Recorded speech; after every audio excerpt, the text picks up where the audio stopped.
వాక్యములో మరి యోహాను సువార్త 17:17లో రాయబడిన మాట మనం చూసాము.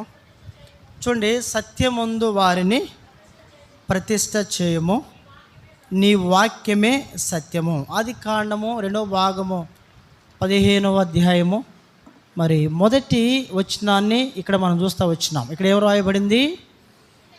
ఇవి జరిగిన తర్వాత యెహోవా వాక్యము, చూడండి 12వ అధ్యాయం, ఆదికాండము 12వ అధ్యాయము మొదటి వచనంలో యెహోవా నీవు లేచి అన్నాడు.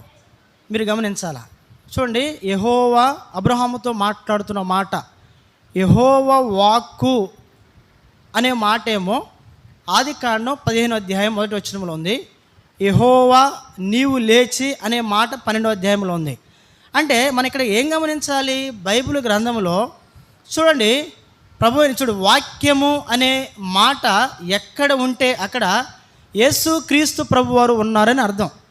ఆదికాండము మొదలు ప్రకటన గ్రంథము వరకు కూడా యేసుక్రీస్తు ప్రభువారు ఉన్నాడు. చూడండి, బైబిల్లో మొదటి అధ్యాయంలో మనం చూస్తాము. 1వ అధ్యాయం ఆదికాండంలో ఏముంటుంది అక్కడ? చూడండి, మన పోలిక చొప్పున చూడండి నరులము చేద్దుము రండి అంటాడు. అంటే ఏంటి అర్థము? దేవుడు అక్కడ త్రిత్వములో ఉన్నాడు, తండ్రి, కుమార, పరిశుద్ధాత్ముడు. అంటే యేసుక్రీస్తు ప్రభువారు ఆరంభంలోనే ఉన్నట్లు మన బైబిల్ మనకు సెలవిచ్చే మాట. ఇప్పుడు ఉదాహరణకు ఒక మాట మనం చూడొచ్చు. చూడండి, ఆదాము హవ్వలు కన్నులు తెరవబడినప్పుడు ప్రియులారా వారి దిగంబరత్వాన్ని వారు చూసుకుంటూ వచ్చినారు. అప్పుడు వారికి సిగ్గు వేసినప్పుడు వారు ఏం చేసినారంట చెప్పాలా? చెట్ల యొక్క ఆకులను వారు అంటే కట్టుకున్నట్లు మనం చూడొచ్చు. ఆ ఆకులు ఎంతకాలం ఉంటాయి? ఒక వారం తర్వాత ఏమైపోతాయి? ఎండిపోతాయి కదా. ఇప్పుడు అక్కడ ఏం రాయబడింది? ఆదామునకు హవ్వనకు చూడండి చర్మపు చొక్కాయి తొడిగించిన మాట ఉంది. అంటే ఏ చర్మము? గొర్రె చర్మము. అంటే యేసుక్రీస్తు ప్రభువు అక్కడ ఉన్నట్లు మనం చూడొచ్చు. ఇప్పుడు ఆదికాండము 15వ అధ్యాయంలో మనం చూసినాం కదా. చూడు, అక్కడ ఏం రాయబడింది?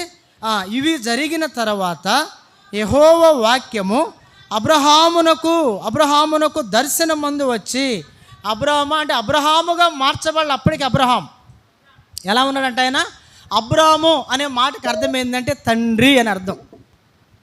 అబ్రాము అనే మాటకు అర్థం ఏంటి? తండ్రి. అబ్రహాం అనే మాటకు అర్థం ఏంటి?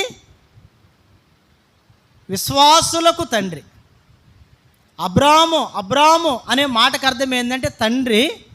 అబ్రహాము అనే మాటకు అర్థం ఏంటంటే విశ్వాసులకు తండ్రి.